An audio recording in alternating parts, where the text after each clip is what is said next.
Okay, let's dive in. Imagine this. A huge civilian convoy, the Global Sumud Flotilla, they're calling it GSF.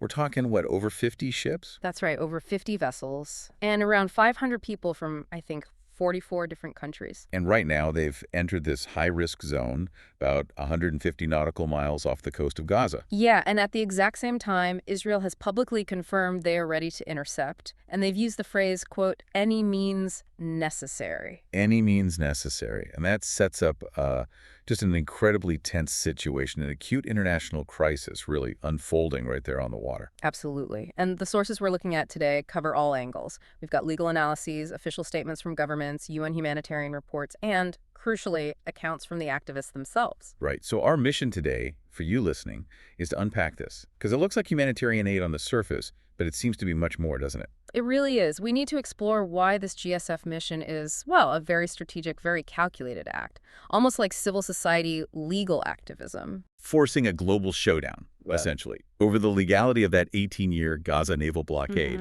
It pits international law against, state security arguments. Exactly. And it's fascinating how carefully it's been put together. We're going to get into some surprising details from the sources, things like alleged covert drone attacks happening far away from Gaza. Drone attacks, okay. Yeah, and claims the movement has links to designated terror groups. And maybe the most disturbing part, reports in Israeli media suggesting that, due to the numbers, some smaller boats might even be sunk at sea. Sunk. Wow. Okay, so this is far more than just a delivery run. It's a high-stakes legal and geopolitical gamble. Precisely. It's a deliberate pressure point. So let's start with the flotilla itself, the structure of this movement. Because the sources say it's an unprecedented coalition. This isn't just one group, right? No, not at all. It involves 4 major international networks pooling their resources. That includes groups like the Freedom Flotilla Coalition, which has been doing this for years, and the Maghreb Sumud Convoy, a really broad base. And who's actually on these boats? You mentioned 500 participants. And this is key to their strategy. It's a very diverse group.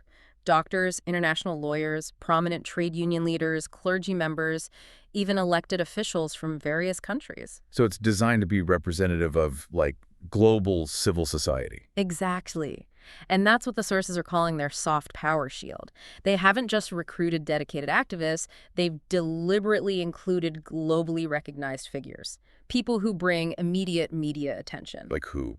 Who are we talking about? Well, the names that jump out are people like the Swedish climate activist Greta Thunberg. Okay, big name. Ada Colau, the former mayor of Barcelona, and Mandla, who is Nelson Mandela's grandson. Right, so having figures like that on board, that's a very specific tactic, isn't it? To maximize global media coverage and, I suppose, political legitimacy? It's absolutely calculated. It changes the optics of any confrontation. How does that shield actually work, though, in practice? Well, the idea is it acts as a kind of deterrent. It makes it harder for Israel to intercept forcefully without causing a massive international incident. It reframes it from stopping unknown activists to potentially confronting, global human rights figures on camera. Especially given the history. Especially given the history. A repeat of 2010 would be politically devastating with these kinds of names involved. And let's be clear about their goal. Yes, they're carrying aid prosthetics, food, essential supplies, but the sources are adamant. The core mission is political. It's about non-violently challenging and ultimately breaking the blockade. That's the non-negotiable part for them. They've consistently refused offers to unload the aid at Israeli ports like Ashdod or even through the alternative route via Cyprus. Okay, but why? Why turn down routes that would actually get the aid delivered maybe even faster? Because from their perspective, using those Israeli-controlled or approved routes would implicitly legitimize the blockade itself. Ah, I see. So accepting those terms would undermine their entire political point. Precisely. Their refusal is the challenge. It forces the issue of the blockade's legality head-on. It's an all-or-nothing strategy focused entirely on the blockade system.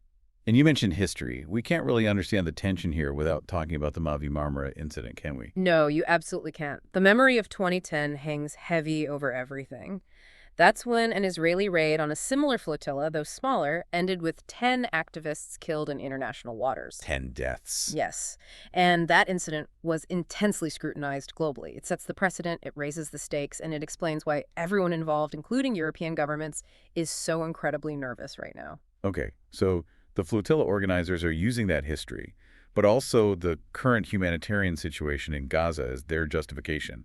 What are the UN sources saying? The UN reports, particularly from OSCE and UNRWA, paint a truly devastating picture. And this data is the moral and, they argue, legal fuel for the flotilla. What kind of data? Well, first, confirmed famine in northern Gaza. And across the whole population, 1.98 million people, that's 100%, are facing what's called Phase 3 crisis-level food insecurity, or worse. It's a complete collapse. A total collapse. And the human cost. The sources document over 430 deaths directly linked to malnutrition, including 146 children, and the health system. Well, it's basically gone. Go on. 94% of hospitals are reported damaged or destroyed. The few that are still functioning are operating at nearly 300% capacity, according to UN estimates. Imagine doctors trying to work under those conditions. Triage in hallways, often without proper supplies or anesthesia. It's horrific. And how does this nightmare scenario connect back to the flotilla's argument about needing a sea route? Because the existing land routes, the ones Israel controls, are themselves incredibly dangerous. The UN has documented thousands of deaths, over 2,500 since just May 2025, among people simply trying to reach aid convoys or distribution points. They call them attacks on aid seekers. So people are dying trying to get aid through the approved channels. Exactly, which strengthens the GSF's moral and legal case that the blockade is inherently unsafe and disproportionate, and that a direct maritime route under international observation is the only viable, safe option left, especially with famine conditions. Okay, so that's the flotilla's rationale. How is Israel responding officially? You mentioned any means necessary. What's their public narrative? Well, the official Israeli stance is firm. They label the flotilla a political provocation, not a genuine humanitarian effort. The core claims that it's organized by Hamas purely for propaganda purposes. And they have evidence for that claim, or alleged evidence. They say they do. Israeli sources cite documents purportedly captured in Gaza that allegedly link key flotilla figures, like a man named Zahar Barawi, to groups Israel considers terror organizations like the PCPA. So the goal there is clearly narrative control, to shift the focus from aid workers versus the state to state versus terror-linked operatives. Precisely. It's about framing the confrontation internationally, trying to undermine the flotilla's legitimacy before any interception even happens. And what's their legal defense for the blockade itself? They lean heavily on the 2011 Palmer Report. That was the UN Commission report after the Mavi Marmara incident. Right, I remember that. And that report found the naval blockade was legal in principle as a security measure to stop weapons smuggling to Hamas. In principle, that's a key distinction. It is. Israel argues the blockade's purpose remains legitimate security and points to the fact that some aid is allowed through the controlled land crossings. They say the GSF's refusal to use those crossings just proves their real motive is political provocation, not aid delivery. Okay, but operationally, this is where it gets really tense. They've deployed elite naval forces, Shayat 13 commandos. But managing over 50 civilian boats must be a huge challenge. A massive logistical challenge. And this leads to that psychological warfare element we mentioned earlier. The reports about sinking boats. Yes. Israeli media, citing military planning sources, floated the possibility that due to the sheer number of vessels, some smaller, maybe less high-profile boats might be sunk at sea, just to break up the convoy and deter the rest. That's incredibly alarming, even just suggesting it publicly. Exactly. Whether they'd actually do it or not, putting that possibility out there functions as pure psychological warfare. It's designed to sow fear, increase the perceived risk for the activists, raise the potential cost, and maybe push them to divert or turn back. It dramatically escalates the stakes. And beyond the official military posture, there are these reports of covert actions, gray zone stuff. Yes, quite compelling reports from the activists. They describe encountering unidentified drone attacks, not near Gaza, but much earlier, off the coast of Greece, and even while docked in Tunisia. Thousands of miles away, so preemptive disruption. It looks like it. A strategy to disable or intimidate vessels long before they reach the formal interception zone with any overt military action would be a clear violation of international law in peacetime. What kind of attacks are we talking about? The reports mention small explosive or incendiary devices, chemical substances being dispersed possibly to cause corrosion, and persistent communications jamming to stop them coordinating. It sounds like sophisticated sabotage. The kind of thing you'd expect from a state actor. It points in that direction, yes. Operating covertly. And there was that really bizarre detail, the ABBA song. Yeah, that stood out. Activists reported that during the jamming, whoever was doing it broadcast the AVBA song Gimme, Gimme, Gimme over their radio channels. Why? What's the point of that? It's textbook psychological operations, or psyops. It's mocking. It's meant to demoralize, to show the activists, we see you, we hear you, we control your communications, and we can mess with you whenever we want. It conveys a sense of total surveillance and control. Creepy. Okay, let's pivot to the core legal battle here, because this whole situation seems designed to force a legal reckoning. It really is. It's a direct clash between two fundamental bodies of international law. Which are? On one hand, you have the law of the sea. That guarantees freedom of navigation on the high seas. So generally, the GSF ships have a right to be out there. Okay. But on the other hand, you have the law of armed conflict, which does permit a state involved in an armed conflict to impose a naval blockade for specific security reasons. So where do those two collide? What's the argument that the Gaza blockade is now illegal? The argument from the flotilla organizers, and echoed by UN special rapporteurs, is essentially about time and effect.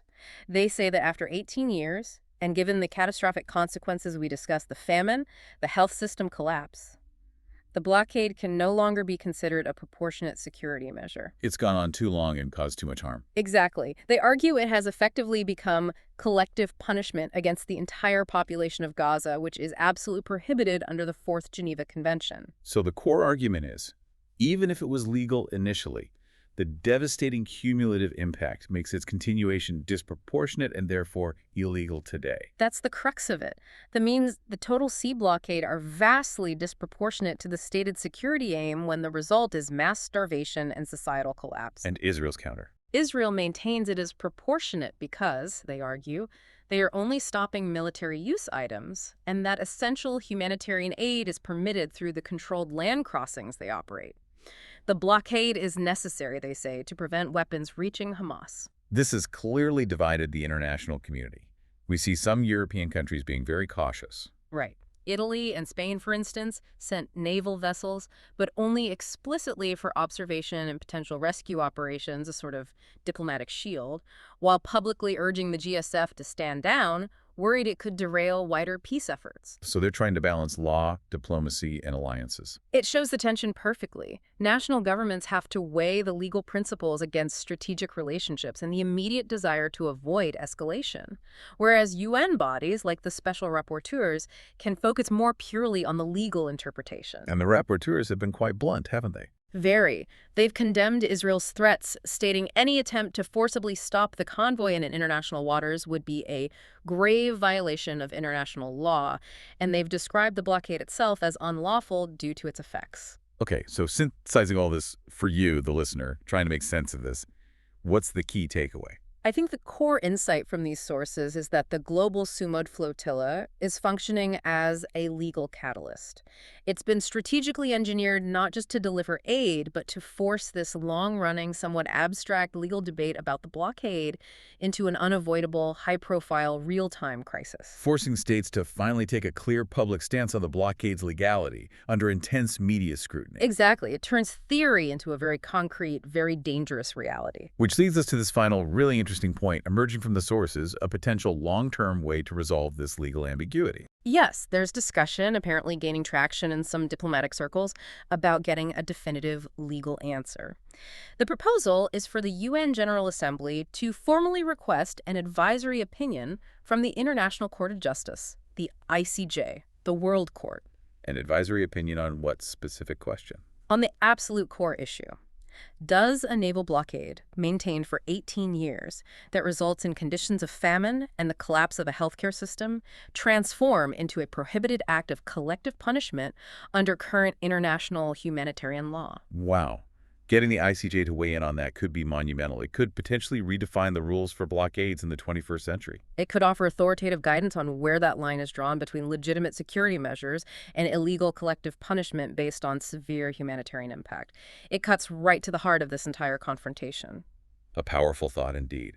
Pushing these fundamental legal principles right to their limit in a very real-world crisis. Absolutely. The details, the sources, the context, it all matters tremendously when you have international law and state actions colliding like this on the high seas. You've been listening to The Deep Dive, where we try to unpack the complexities behind the headlines.